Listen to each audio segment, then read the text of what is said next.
इस फल को देख रहे हैं आप? अभी अभी अपनी डाल से अलग हुआ है। बड़ा दुख होता है ना जब आप अपने उद्गम से अलग होते हैं, परंतु ये दूरी भी आवश्यक है। अब इस फल को ही ले लीजिए। अपने जीवनदाता वृक्ष से अलग होकर ये ना केवल किसी की भूख शांत करेगा, अपितु इसके भीतर के बीज से एक नए वृक्ष का सृजन भी होगा और कई फल जन्मेंगे। सृजन की प्रतिक्रिया में पीड़ा आवश्यक है। यदि पीड़ा नहीं होगी तो सृजन नहीं होगा। पीड़ा अपने उद्गम से दूर होने, पीड़ा अपनों से दूर होने। इस फल की भांति हम मनुष्यों को भी अपने उद्गम से, अपने सगे संबंधियों से अलग होना पड़ता है और यही अलगाव एक नए सृजन को, एक नई सृष्टि को, एक नए विकास को जन्म देता है। इसलिए ऐसे अलगाव से दुखी मत होइए, उसका स्वागत कीजिए, क्योंकि ये विकास की नींव है। अपराध वो भावना है जिसके कारण संसार में सदा दुख ही व्याप्त रहता है। हम सब अपराधियों से घृणा करते हैं, उन्हें कोसते हैं, परंतु क्या कभी विचार किया है कि कोई भी जन्म से अपराधी नहीं होता? तो ऐसा क्या कारण है कि कोई इतना बुरा बन जाता है कि वो बुराई की सीमाएं ही पार कर जाए? कारण है कामना। यदि कामना पर नियंत्रण ना रखा जाए, यदि कामना को पूर्ण करने के लिए परिश्रम ना किया जाए, तो वो तृष्णा में बदल जाती है और तृष्णा लालच में, और लालच छल में, और छल करते ही मनुष्य अपराध की ओर अपने पग बढ़ा देता है। इसलिए ये अत्यंत आवश्यक है कि मन की कामनाओं पर नियंत्रण रहे। यदि मन पर नियंत्रण रहेगा तो अपराध पर स्वयं ही नियंत्रण हो जाएगा। हम सबका मन करता है कि हम जीवन में ऐसे शिखर पर पहुंचे जहां हमसे ऊपर कोई ना हो, जहां हमें कुछ करने की आवश्यकता ना पड़े, है ना? कुछ लोग इस शिखर पर पहुंच भी जाते हैं, परंतु उनका मन सदा विचलित रहता है। इतनी मनोरंजक बात है ना कि जिस विश्राम को पाने के लिए हम इतनी मेहनत करते हैं, इतना परिश्रम करते हैं, वो हमें मिलता ही नहीं। कारण स्वयं सोचिए, वन का राजा होने के पश्चात भी सिंह को अखेट के लिए परिश्रम क्यों करना पड़ता है? सोचिए। मैं बताता हूं, क्योंकि राजा होने का अर्थ ये नहीं कि वो सदा सोता रहे और मृग स्वयं उसके समक्ष आकर कहेगा कि आइए महाराज, मुझे खाकर अपनी भूख मिटाइए।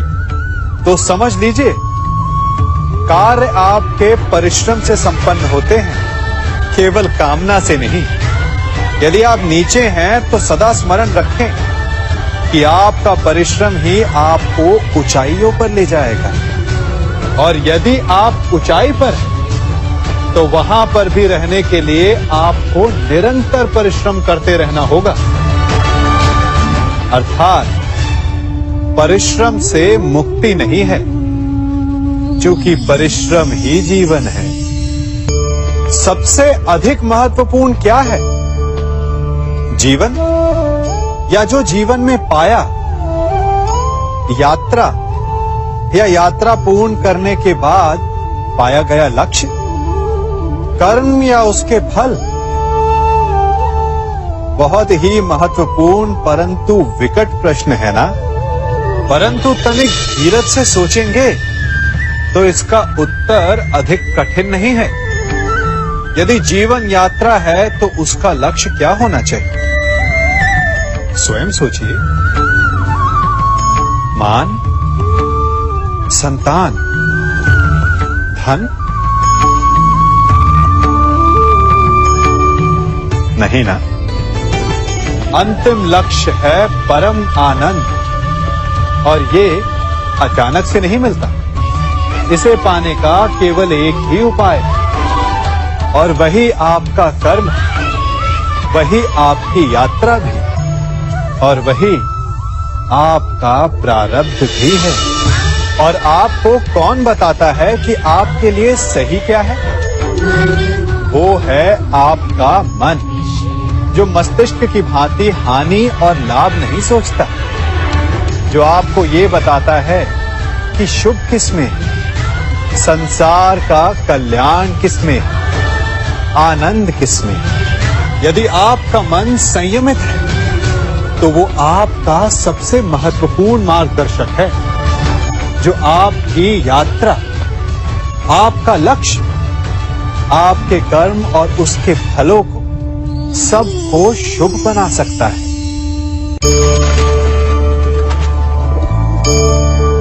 इन पक्षियों को देख रहे हैं आप? इनका उड़ना वायु में इतना संतुलन मुक्त कर देता है ना? इन्हें उड़ते देख आपके मन में भी इच्छा होती होगी कि इन्हीं की भांति आप भी स्वतंत्रता से उड़ पाएं। ईर्ष्या होती है ना, जब आप इन्हें खुले आकाश में ऐसे विचरण करते देखते हैं। पर कभी सोचा है इस उड़ान को, इस स्वतंत्रता को पाने के लिए कितना परिश्रम, कितना अभ्यास किया होगा इन्होंने? आकाश में उड़ने से पूर्व धरती पर कितना गहन परिश्रम किया होगा इन्होंने। इनके माता पिता ने पहली बार जब इन्हें पंख फड़फड़ाने को उकसाया होगा तो कितनी बार गिरे होंगे। पहली बार वायु में उड़ते समय कितना भय लगा होगा इन्हें। अपनी पहली उड़ान के पश्चात धरती पर उतरते समय गिरकर कितनी चोट खाई होगी। इस उड़ान का, इस स्वतंत्रता का ये मूल है। यदि आप ये दे सकते हैं तो अवश्य आप भी इस स्वतंत्रता को पा सकते हैं। इन पक्षियों की भांति ही अपने चारों ओर जब भी आप किसी सफल मनुष्य को देखें तो उससे ईर्ष्या ना करें, उसके परिश्रम और पीड़ा को समझने का प्रयास करें जो उसने यहां तक पहुंचने में पाई है। प्रेरणा लें, प्रयास करें और स्वयं भी सफल हो जाएं। कभी वन में सिंह को अखेट करते देखा है? हमें लगता है कि सिंह तेजस्वी है, बलशाली है, तीव्र है, इसलिए वो अखेट कर पाता है। परंतु इस अखेट के दूसरे पक्ष को भी देखने का प्रयास कीजिए। सिंह अखेट तभी कर पाता है जब हिरण आस छोड़ देता है, जब वो भागना बंद कर देता है, जब वो संघर्ष करना छोड़ देता है। सिंह हिरण की मृत्यु नहीं चुनता, हिरण स्वयं अपनी मृत्यु चुनता है। ठीक उसी प्रकार असफलता हमें नहीं चुनती, हम असफलता को चुनते हैं। ये हम ही हैं जो आशा को छोड़कर संघर्ष करना छोड़ देते हैं और भाग्य का अखेट बन जाते हैं। इसलिए संघर्ष करना मत बंद कीजिए, प्रयास करते रहिए और सफलता आपकी मुट्ठी में होगी। जब घर में अंधकार छा जाता है तो प्रकाश लाने के लिए आप क्या करते हैं? दीपक ढूंढते हैं और उसकी लौ को प्रज्वलित करते हैं और फिर अंधकार अपने आप दूर हो जाता है। अब आप कहेंगे कि इसमें कौन सी नई बात है? यदि अंधकार को दूर करना है तो दीपक की लौ को प्रज्वलित तो करना ही पड़ता है। यही बात तो समझने की है। यदि अंधकार से लड़ना है तो अंधकार का सहारा नहीं लिया जा सकता, उसके लिए प्रकाश की आवश्यकता होती है।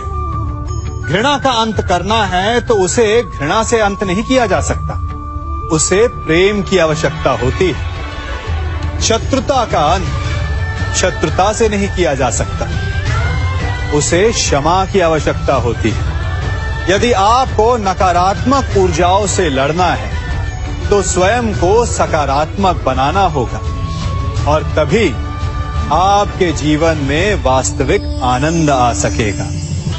एक न एक बार हर युवा के जीवन में एक ऐसा समय आता है जब उसे लगता है कि उसके माता पिता उसके साथ बहुत कठोर हो रहे हैं। मैं आपसे पूछता हूं, क्या आपने कभी कुम्हार को मटकी बनाते हुए देखा है? वो गीली माटी से मटके को चाक पर आकार देता है और वास्तविक आकार वो मटकी को तब देता है जब वो लकड़ी के संभल से मटके को बाहर से पीटता है। हम सभी उस कुम्हार को मटके को पीटते हुए देखते हैं, परंतु उस कुम्हार के उस हाथ को नहीं देखते जो मटके को भीतर से बाहर की मार से सहारा दे रहा है।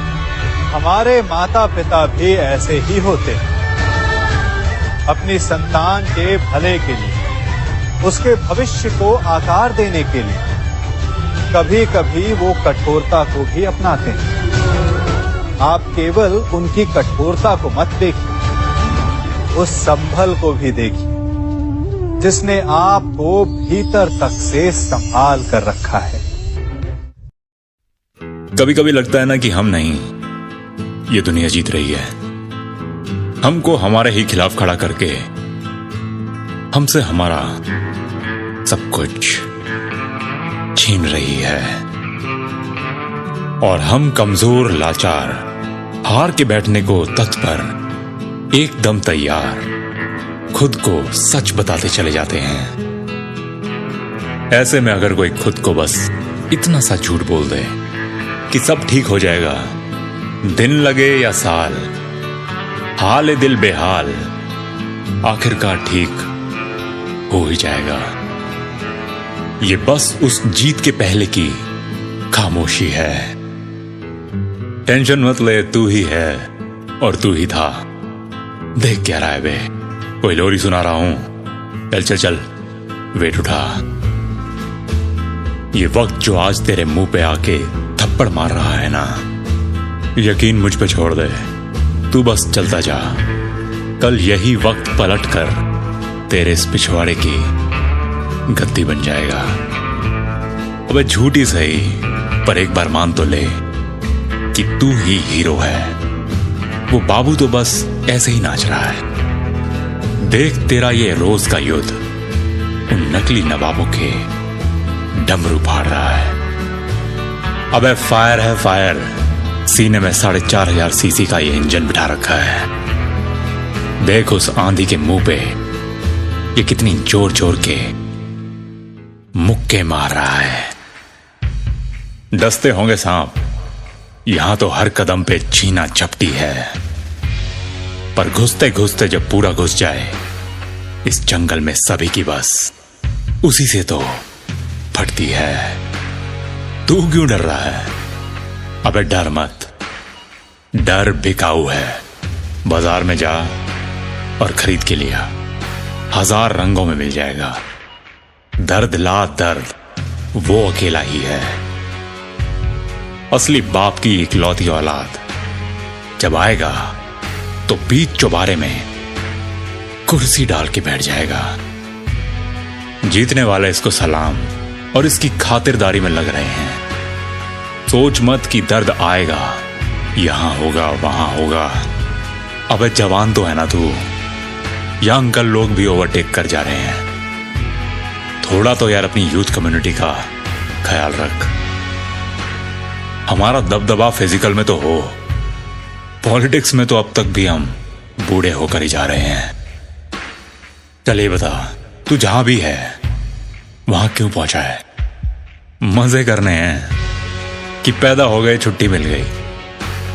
ऐसे नहीं देगी मैनेजमेंट छुट्टी। एप्लीकेशन में भी साला दर्द होना चाहिए। याद आ गया ना, हम यहां दर्द से खेलने आए हैं। ये अर्थ है भाई, हम प्लेनेट अर्थ पे हैं। यहां ना डंबल थर्मोकोल के, ना तू सुपरमैन, और ना अपने बाप की कोई फिल्मी दुनिया में पहचान है। ये सब असली है। उठा के देख, वजन महसूस कर। इसे लोहा कहते हैं। ये पिघले इससे पहले ये कईयों को पिघला के चला जाता है। इसको उठा, अपने दर्द को जगा।